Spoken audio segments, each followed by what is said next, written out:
जनवरी से 6 फरवरी तक काशी विश्वनाथ धाम परिसर में होने वाले 11 दिवसीय श्री रामचरितमानस नवापरायण ज्ञान महायज्ञ के संदर्भ में पत्रकार वार्ता का आयोजन संपन्न। बताते चले कि श्री काशी सत्संग मंडल द्वारा आगामी 27 जनवरी से 6 फरवरी तक काशी विश्वनाथ धाम परिसर में होने वाले 11 दिवसीय श्री रामचरितमानस नवापरायण ज्ञान महायज्ञ के संदर्भ में एक पत्रकार वार्ता का आयोजन किया गया, जिसमें आचार्य सूर्यलाल मिश्र शास्त्री जी ने बताया कि यह महायज्ञ प्रत्येक वर्ष माघ महीने में निरंतर 65 वर्षों से चला आ रहा है, जिसमें देश भर से संत महात्माओं की गरिमामयी उपस्थिति होती है।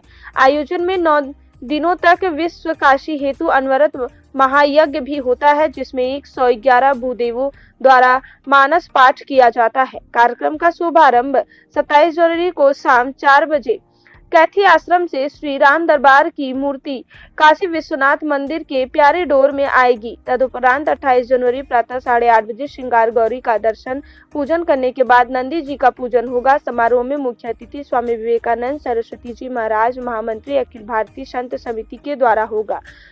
29 जनवरी को 12 बजे से प्रभु श्री राम का जन्मोत्सव मनाया जाएगा।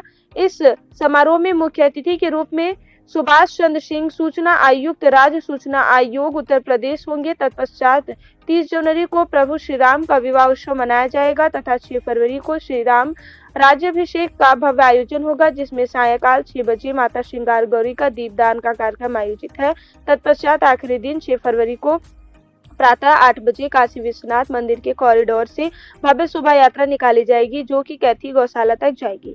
आज के प्रेस वार्ता में मुख्य रूप से देवेंद्र कुमार पाठक, एलन कपूर, राधेश्याम लोहिया, चंद्रशेखर सिंह, प्रतीक गुप्ता, गोपीनाथ सर्राफ, पवन सर्राफ, महेंद्र गुप्ता, नंदगोपाल सिंह, लल्लन प्रसाद प्रजापति आदि लोग उपस्थित थे।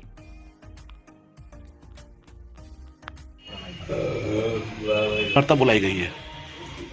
ज्ञानवापी परिसर काशी विश्वनाथ मंदिर कॉरिडोर में हमारे पूर्ववत कार्यक्रम चलता है रामचरितमानस नवान्न पारायण का। उसके विषय में ये पत्रकार वार्ता बुलाई गई है और जिसमें हमारा 27 जनवरी से कार्यक्रम प्रारंभ होकर के और 6 फरवरी तक कार्यक्रम चलेगा। 28 जनवरी को सुबह श्रृंगार गौरी का पूजन करेंगे, विधिवत सुबह करते हैं 8 बजे से। उसमें अतिथि रहेंगे स्वामी जितेंद्रानंद सरस्वती जी महाराज में उपस्थित रहेंगे और भी हमारे 108 ब्राह्मण भूदेव विद्वान लोग उपस्थित रहेंगे। वो कार्यक्रम होगा। तत्परांत रामचरितमानस पारायण सस्वर पारायण होगा। इसके बाद सायंकाल में रामचरितमानस के विषय में रामचरितमानस का ही प्रतिबोधन, उपदेश, प्रवचन संत महात्मा जो आ रहे हैं उपस्थित हो रहे हैं उनके द्वारा होगा। 12 बजे रात्रि की उनकी आरती होती है और ये कार्यक्रम 9 दिन नवरात चलता रहेगा। 9 दिन हम हवन भी वहाँ करते हैं, विश्व कल्याण के लिए, विश्व शांति के लिए। महाराज जी कहाँ से संत महंत आ रहे हैं इसमें? संत महात्मा काशी के तो है ही, ये हमारे बम्बई से शंकराचार्य जी आ रहे हैं और वासुदेवानंद सरस्वती जी भी आ रहे हैं, जितेंद्रानंद सरस्वती आ रहे हैं और सतना से विद्वान पारायण के हैं। एक वृंदावन से हमारे कथावाचक हैं और प्रीति झांसी लिखा हुआ है आपके पम्पलेट में। तो कई जगह से महात्मा। ये कथा कब तो चल रही है? ये कथा 65 साल तो हमको गिनती से मिली है। उसके पूर्व से वैसे तो कथा तुलसीदास और रामचरितमानस का निर्माण ही काशी से किया है ना। तो अब इसको 400 साल कितना हो गया तुलसी बाबा को वो जन्म लिए, तब से चल रही। चूँकि हम वही गिनेंगे जितना हम जानते हैं, इस दृष्टि से इसका कोई गिनती नहीं गिनती जब से इसका निर्माण हुआ। और रच महेश निज मानस राखा कह करके स्पष्ट कर दिया गया है कि रामचरितमानस के रचनाकार, प्रणेता, प्रवक्ता तीनों बाबा विश्वनाथ जी हैं। और उसी को लेकर के ऋषि मुनियों ने, महात्माओं ने, शंकराचार्यों ने, यहाँ तक बताऊँ आज तक चल रही स्वामी कल्पात्री जी महाराज वही कथा कहते थे, सबको पता है, विदित है। स्वरूपानंद जी महाराज तो आते थे अपने टाइम में, बाद में तो अस्वस्थ हुए। इसके बाद डोंगरे जी महाराज की बराबर कथा ज्ञानवापी में हुई, संत डोंगरे जी की। इसके बाद रामानंद सागर भी हमारे रामचरितमानस में उपस्थित हुए थे।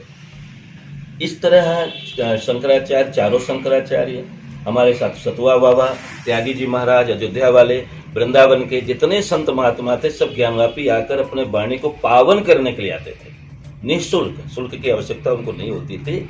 ऐसी परंपरा को हम परिपालित कर रहे हैं, संचालित कर रहे हैं। उस संचालन में आज के दैवी दुर्घटना कह लीजिए, कलयुग कह दीजिए, अथवा लोलुपता कह दीजिए, अथवा स्वार्थ की पराकाष्ठा कह दीजिए, ऐसी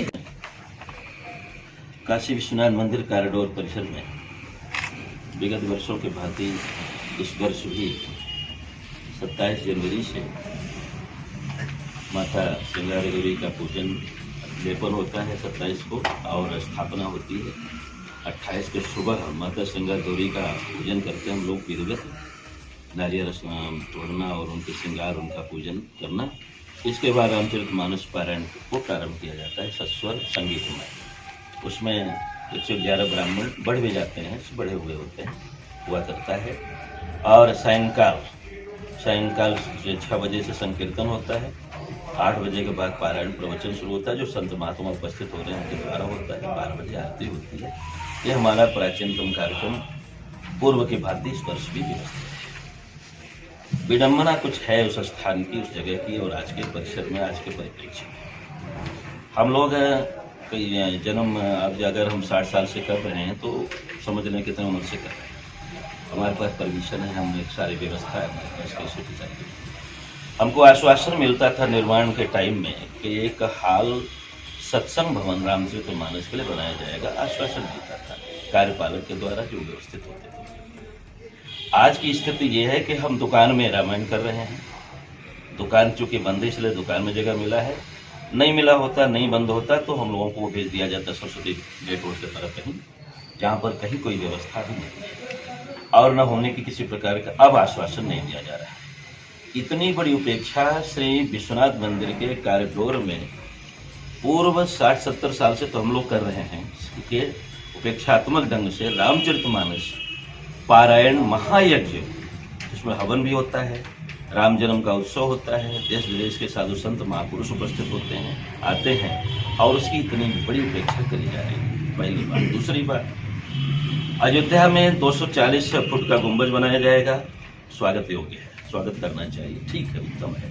लेकिन काशी बाबा विश्वनाथ जी प्रणेता है रामचरितमानस के, और वहाँ पर से शुरू हुआ रामायण रामचरितमानस। तुलसी को भोजन मिला ज्ञानवापी में, ये भूखे घूमते रहे तो माता अन्नपूर्णा जी ने तुलसीदास को भोजन दिया।